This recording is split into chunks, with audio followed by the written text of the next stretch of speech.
Hi students, நான் உங்கள் வெற்றி கேரக்கண்ட்லேருந்து கல்யாணகுமார் பேசுகிறேன். இந்த வீடியோவில் நம்ம என்ன பார்க்க போகிறோம்னா, இன்ஜினியரிங் அப்ளை பண்ணக்கூடிய மாணவர்களுக்கு இருக்கக்கூடிய ஸ்காலர்ஷிப் பற்றி நம்ம பார்க்க போகிறோம். இதில் ஒரு சில ஸ்காலர்ஷிப் உங்களுக்கு ஆல்ரெடி தெரிஞ்சிருக்கலாம், ஒரு சில இது தெரியாமல் இருக்கலாம். ஸோ கம்ப்ளீட்டாக அந்த வீடியோ பாருங்கள், உங்களுக்கு கண்டிப்பாக யூஸ்ஃபுல்லாக இருக்கும். ஸோ நேரடியாக வீடியோக்குள்ளே போகிறதுக்கு முன்னாடி ஒரு சின்ன ரெக்வஸ்ட் ஸ்டூடெண்ட்ஸ், நம்ம சேனலுக்கு இப்போ தான் வந்திருக்கீங்கன்னா கண்டிப்பாக நம்ம சேனலை சப்ஸ்கிரைப் பண்ணிக்கோங்க, பக்கத்தில் இருக்கக்கூடிய பெல் ஐக்கன் பட்டனை கிளிக் பண்ணிக்கோங்க. இந்த வீடியோ உங்களுக்கு யூஸ்ஃபுல்லாக இருந்துச்சுன்னா உங்கள் ஃப்ரெண்ட்ஸ்க்கும் ஷேர் பண்ணுங்கள், சரியா? ஸோ நேரடியாக வீடியோக்குள்ளே போயிடலாம், ரைட்டா? ஸோ ஃபஸ்ட்டு வந்து இந்த வீடியோ முழுக்க வந்து இன்ஃபர்மேஷன் பர்பஸ் தான். ஸோ ஸ்காலர்ஷிப்போட ரூல்ஸ் வந்து மாறுவதற்கு வாய்ப்பு இருக்குது. ஸோ வெப்சைட்டில் வந்து அஃபிஷியல் சைட்டில் போய் நீங்கள் தெளிவாக பார்த்து வச்சுக்கோங்க, சரியா? ஸோ ஃபஸ்ட்டு நம்ம பார்க்க போகிறது 7.5 ரிசர்வேஷன், சரிங்களா? ஸோ அரசு பள்ளியில் 6ஆம் வகுப்புலேருந்து 12ஆம் வகுப்பு படித்திருக்கக்கூடிய மாணவர்களுக்கு இந்த ஸ்காலர்ஷிப் வழங்கப்படுது, சரிங்களா? ஸோ இது இன்னுமே வந்து சில நபர்களால் சில கல்லூரிகளால் தவறாக வழிநடத்தப்படுகிறது. ஏன்னா கடந்த வருடம் 7.5 ரிசர்வேஷனில் படிச்சிருக்கக்கூடிய ஒரு மாணவர்கிட்ட வந்து பார்த்திங்கன்னா சில கட்டணங்களை கட்டுமாறு அந்த கல்லூரி வந்து வற்புறுத்தியதாக வந்து என்கிட்ட மாணவர் சொன்னார். ஸோ நான் வந்து டிஎன்ஏ வெப்சைட்டில் அவங்களுடைய அஃபிஷியல் மெயிலுக்கு வந்து நீங்கள் கம்ப்ளைண்ட் பண்ணுங்கள் அப்படின்னு சொல்லியிருந்தேன், சரிங்களா? ஸோ ஒரு விஷயம் நல்லா ஞாபகம் வச்சுக்கோங்க, நீங்கள் ஒரு அரசு நடத்தக்கூடிய அரசு பள்ளியில் 7ஆம் வகுப்புலேருந்து 12ஆம் வகுப்பு வரைக்கும் படிச்சிருக்கீங்கன்னு வச்சுக்கோங்களேன். அது வெதர் தமிழ் மீடியமாக இருந்தாலும் சரி, இல்லைனா இங்கிலீஷ் மீடியமாக இருந்தாலும் சரி, அதை பற்றி பிரச்சனை இல்லை. பட் நீங்கள் படிச்சிருக்கக்கூடிய ஸ்கூல் வந்து கவர்மெண்ட் ஸ்கூலாக இருக்கும், சரிங்களா?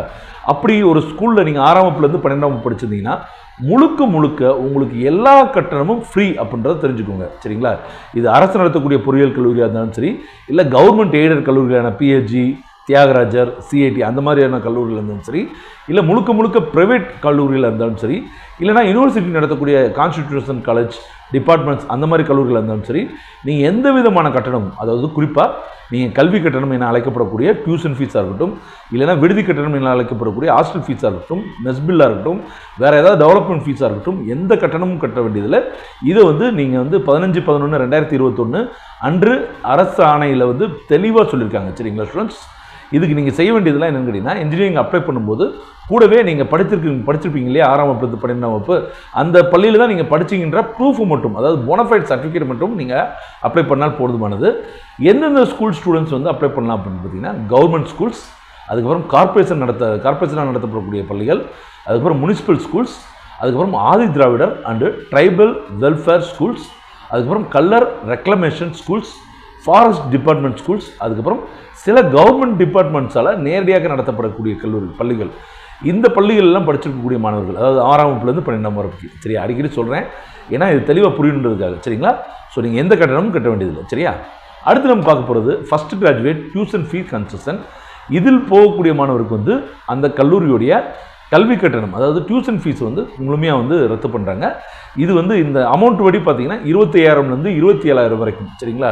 ஸோ கல்லூரியுடைய நேக் அக்ரிடேஷன், அட்டானமஸ் அக்ரிடேஷன் இதெல்லாம் பார்த்து 25,000லேருந்து 27,000 வரைக்கும் வந்து கழிப்பாங்க. இதோட ஜியோ வந்து 2010 4ஆம் மாதம் 16ஆம் தேதி இது பாஸ் பண்ணிட்டாங்க, சரிங்களா ஸ்டூடெண்ட்ஸ்? ஸோ இதன்படி பார்த்தீங்க அப்படின்னா ஒரு ஃபேமிலியில் முதல் தலைமுறை பட்டதாரியா, சரிங்களா? அதாவது அவங்க அப்பா அம்மாவோ அல்லது இவருக்கு எல்டர் பிரதர், யங்கர் பிரதர் யாராக இருந்தாலும் சரி, சரிங்களா? ஸோ சிப்ளிங்ஸ் யாருமே என்ன பண்ணிச்சிடக்கூடாதுன்னா கிராஜுவேஷன் கல்லூரியில் நுழைந்திருக்கக்கூடாது, சரியா? அப்படி ஒரு ஃபேமிலியிலேருந்து நீங்கள் முதல் பட்டதாரியா, முதல் ஆளாக கல்லூரிக்குள்ளே நுழையிறீங்க அப்படின்னா, அதுவும் முக்கியமாக ப்ரொஃபஷனல் கோர்ஸஸான இன்ஜினியரிங், மெடிக்கல் அந்த மாதிரியான ப்ரொஃபஷனல் கோர்ஸ் படிச்சிட்டிங்கன்னா இந்த ஃபஸ்ட்டு கிராஜுவேட் சர்டிஃபிகேட் வந்து உங்களுக்கு செல்லுபடியாகும், சரிங்களா? ஸோ இது வந்து பார்த்தீங்கன்னா நீங்கள் டெபுட்டி தாசில்தார் மூலமாக, அதாவது இ சேவை மையத்தில் நீங்கள் அப்ளை பண்ணலாம். இது உங்களுக்கு டெபுட்டி தாசில்தார் மூலமாக அவருடைய சிக்னேச்சருக்கு அப்புறம் தான் உங்களுக்கு கிடைக்கும், சரிங்களா? இதில் வந்து ஒன்லி இ சர்டிஃபிகேட்ஸ் மட்டும்தான் அப்ளை பண்ணுவாங்க, அதாவது டிஜிட்டலி சைன்டு சர்டிஃபிகேட் மட்டும்தான் அப்ளை பண்ணுவாங்க. இதில் வந்து பார்த்தீங்கன்னா அந்த மாணவருடைய யார் அப்ளை பண்ணுறாங்களோ அந்த மாணவருடைய பெற்றோர்கள், அம்மா அப்பா 2 பேரோட பேர் இருக்கணும். அதேமாதிரி சிப்ளிங்ஸ், அண்ணன் தம்பி அல்லது அக்கா தங்கை அவங்களுடைய பேர் இருக்கணும். குறிப்பாக கிராண்ட் பேரண்ட்ஸ் பேரும் அப்ளை இருக்கணும், சரிங்களா? நான் ஒரு கல்லூரிகிட்ட பேசும்போது அவங்க என்ன சொன்னாங்க, குறைந்தபட்சம் ஒரு 7 பேர் பேராவது இருக்கிற மாதிரி பார்த்துக்கோங்க அப்படின்னு சொன்னாங்க, சரிங்களா? ஃபார் எக்ஸாம்பிள் நீங்கள் ஒரு குழந்தையாக தான் இருக்கிறீங்க அப்படின்னா அப்பா அம்மா பேர் உங்கள் பேர் வந்துடும். அது போக 2 கிராண்ட் பேரண்ட்ஸ், அம்மாவோட அப்பா அம்மா, அப்பாவோட அம்மா அம்மா அவங்களையும் சேர்த்துக்கோங்க, சரிங்களா ஸ்டூடெண்ட்ஸ்? ஸோ இதெல்லாம் நீங்கள் அப்ளை பண்ணிங்க அப்படின்னா கண்டிப்பாக உங்களுக்கு ஃபஸ்ட் கிராஜுவேட் சர்டிஃபிகேட் கிடைக்கும், சரியா? இதில் ஒரு சில மாணவர்களுக்கு வந்து குழப்பம் இருக்குது. என்னென்னா, என்னோட அண்ணன் வந்து சார் கிராஜுவேட்டு படிச்சுட்ருக்காரு, இல்லை படித்து முடிச்சிட்டாரு, ஆனால் அவர் வந்து ஃபஸ்ட் கிராஜுவேஷன் வந்து அப்ளை பண்ணவே இல்லை, அந்த ஸ்காலர்ஷிப் அவர் வந்து கிளைம் பண்ணவே இல்லை, அப்போ நான் கிளைம் பண்ணலாமான்னு கேட்குறாங்க. அப்படி பண்ணவே முடியாது. ஒன்ஸ் வந்து அவங்க காலேஜுக்குள்ளே போயிட்டாங்க, ஃபஸ்ட் இயரில் ஜாயின் பண்ணிட்டாங்கனாலே உங்களுக்கு அந்த கிளைம் பண்ணக்கூடிய அத்தாரிட்டின்றது போயிடுது. சரிங்களா ஸ்டூடெண்ட்ஸ்? ஸோ ஞாபகம் வச்சுக்கோங்க. ரைட். அடுத்தது AICTE tuition fee waiver TFW scheme அப்படின்னு சொல்லுவாங்க. சரிங்களா? இது வந்து முழுக்க பிஇ மற்றும் பிடெக் படிக்கக்கூடிய மாணவர்களுக்கு மட்டும்தான் கிடைக்குது. அதுவும் பார்த்தீங்கன்னா செல்ஃப் ஃபினான்சிங் இன்ஜினியரிங் காலேஜ், அதாவது ப்ரைவேட் இன்ஜினியரிங் காலேஜில் படிப்பாங்கள்ல அவங்களுக்கும், அதே மாதிரி கவர்மெண்ட் எய்டட் கல்லூரி, நான் ஏற்கனவே 3 கல்லூரி சொன்னேன் இல்லையா, அங்கே செல்ஃப் சப்போர்ட் கோர்ஸ் பண்ணிக்கக்கூடிய மாணவர்களுக்கு மட்டும்தான் இந்த டியூஷன் ஃபீஸ் வேவர் வந்து கிடைக்கும். ஒன்லி டியூஷன் ஃபீஸ் தான், மற்ற எல்லா பேமெண்ட்டையும் நீங்கள் பண்ணி தான் ஆகணும். ஸோ கல்லூரியில் வந்து டியூஷன் ஃபீஸ்னு ஒரு அமௌண்ட் இருக்கு இல்லையா, அதை தவிர்த்து மித்த எல்லா பேமெண்ட்டையும் நீங்கள் பண்ணி தான் ஆகணும். சரிங்களா? இந்த ஸ்காலர்ஷிப்பை பொறுத்த வரைக்கும் டியூஷன் ஃபீஸ் மட்டும் வேவர் ஆகும். சரிங்களா? இதோட எலிஜிபிலிட்டி வந்து பார்த்தீங்கன்னா உங்களுடைய ஃபேமிலி இன்கம் வந்து வருடத்திற்கு 8 லட்சத்துக்கும் குறைவாக இருக்கணும். சரிங்களா? அதே மாதிரி ஒரு கல்லூரியில் இருக்கக்கூடிய டோட்டல் சீட்ஸில் 5% சீட்ஸ்க்கு மட்டும்தான் இந்த இது கொடுப்பாங்க. ஸோ காலேஜ் மேனேஜ்மெண்ட் கொடுக்குற ஃபீஸ் தான் இது. அதாவது வேவர் வந்து காலேஜ் மேனேஜ்மெண்ட் கொடுக்குறதே தவிர கவர்மெண்ட் கொடுக்கலன்றதை புரிஞ்சுக்கோங்க. சரிங்களா ஸ்டூடெண்ட்ஸ்? இதில் பொறுத்த வரைக்கும் நீங்கள் இந்த ஸ்கீம் வழியாக ஜாயின் பண்ணிட்டீங்கன்னா நீங்கள் கோர்ஸோ கல்லூரியோ நீங்கள் மாற்றவே முடியாது. அதே மாதிரி நான் ஏற்கனவே சொன்ன மாதிரி ஹாஸ்டல், எக்ஸாம், மற்ற ஃபீஸஸ்லாம் நீங்கள் பே பண்ணி தான் ஆகணும் அப்படின்றது தெரிஞ்சுக்கணும். சரியா? அடுத்து போஸ்ட் மெட்ரிக் ஸ்காலர்ஷிப், PMS ஸ்காலர்ஷிப்னு சொல்லுவாங்க. இது SC மாணவர்களுக்கும் SCA மாணவர்களுக்கும் ST மாணவர்களுக்கும் மட்டும்தான் கொடுப்பாங்க. அதே மாதிரி கன்வெர்டட் கிறிஸ்டியன்ஸ், SC/SCல கன்வெர்டட் கிறிஸ்டியன்ஸ் இவங்களுக்கும் இந்த ஸ்காலர்ஷிப் அவைலபிளாக இருக்கும்.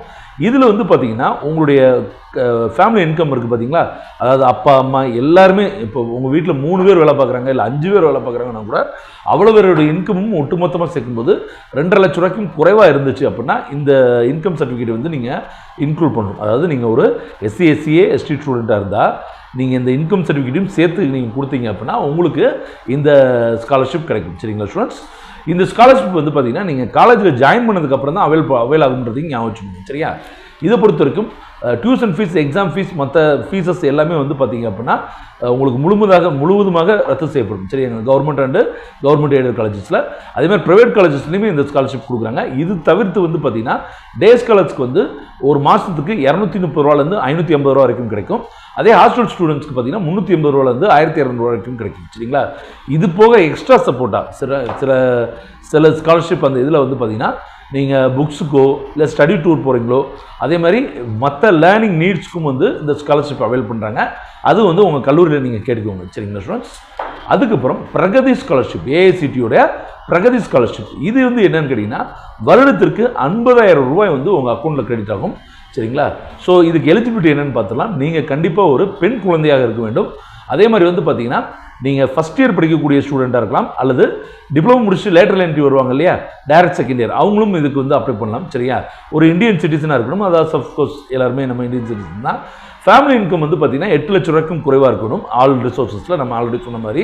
அதே மாதிரி ஒரு இதில் அப்ளை பண்ணக்கூடிய மாணவர் கண்டிப்பாக மெரிட்டோரியஸ் மாணவராக தான் இருக்கணும். அதாவது TNA கவுன்சிலிங் வழியாக சேர்ந்த மாணவருக்கு மட்டும்தான் இந்த கோட்டா அவைலபிள் ஆகும். மேனேஜ்மெண்ட் கோட்டாவில் சேர்ந்திருக்கக்கூடிய மாணவருக்கு இது கிடைக்காது. சரிங்களா? அதே மாதிரி அப்ளிகேஷன் வந்து பார்த்தீங்கன்னா ஒவ்வொரு வருடமும் அக்டோபர், நீங்கள் ஃபஸ்ட் இயரில் ஜாயின் பண்ணி படிச்சுட்டு இருக்கும்போது அக்டோபர் மாதம் வந்து இந்த அப்ளிகேஷன் விண்டோ ஓப்பன் ஆகும். இது வந்து https scholarship.government.in இந்த வெப்சைட்டில் போய் நீங்கள் ஒரு OTR பண்ண வேண்டியது இருக்கும். That is one time registration. இந்த ரெஜிஸ்ட்ரேஷன் பண்ணிட்டீங்க அப்படின்னா கம்ப்ளீட்டாக வந்து உங்களுக்கு ஸ்காலர்ஷிப் நோட்டிஃபிகேஷன், அதாவது கவர்மெண்ட்டில் இருக்கக்கூடிய அனைத்து விதமான ஸ்காலர்ஷிப்போட நோட்டிஃபிகேஷனும் உங்களுக்கு வந்துகிட்டே இருக்கும். பிரகதியோட ஸ்காலர்ஷிப் நோட்டிஃபிகேஷன் வரும்.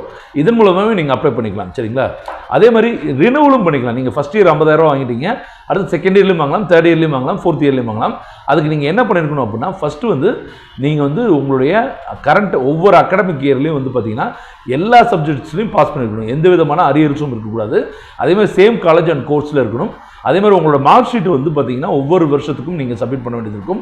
அதே மாதிரி உங்களுடைய பேங்க் டீட்டெயில்ஸ் நீங்கள் சப்மிட் பண்ணியிருப்பீங்க இல்லையா, அதை ஆக்டிவாக வச்சுருக்கணும். இதெல்லாம் நீங்கள் பண்ணிங்கன்னா ஆட்டோமேட்டிக்காக ஒவ்வொரு வருடமும் நீங்கள் 50,000 ரூபா வாங்கிடலாம். சரியா ஸ்டூடெண்ட்ஸ்? ஸோ இந்த தகவல்கள்லாம் கண்டிப்பாக உங்களுக்கு யூஸ்ஃபுல்லாக நினைக்கிறேன் ஸ்டூடெண்ட்ஸ். நீங்களும் யூஸ்ஃபுல்லாக இருக்குன்னு நம்பினீங்கன்னா இந்த சேனலை வந்து சப்ஸ்கிரைப் பண்ணி பக்கத்தில் கூட பெல் ஐக்கான் பட்டன் கிளிக் பண்ணுங்கள். உங்கள் ஃப்ரெண்ட்ஸ்க்கு ஷேர் பண்ணுங்கள். வேறு ஏதாவது டவுட்ஸ் இருந்துச்சுன்னா கமெண்ட் பாக்ஸில் கமெண்ட் பண்ணுங்கள்.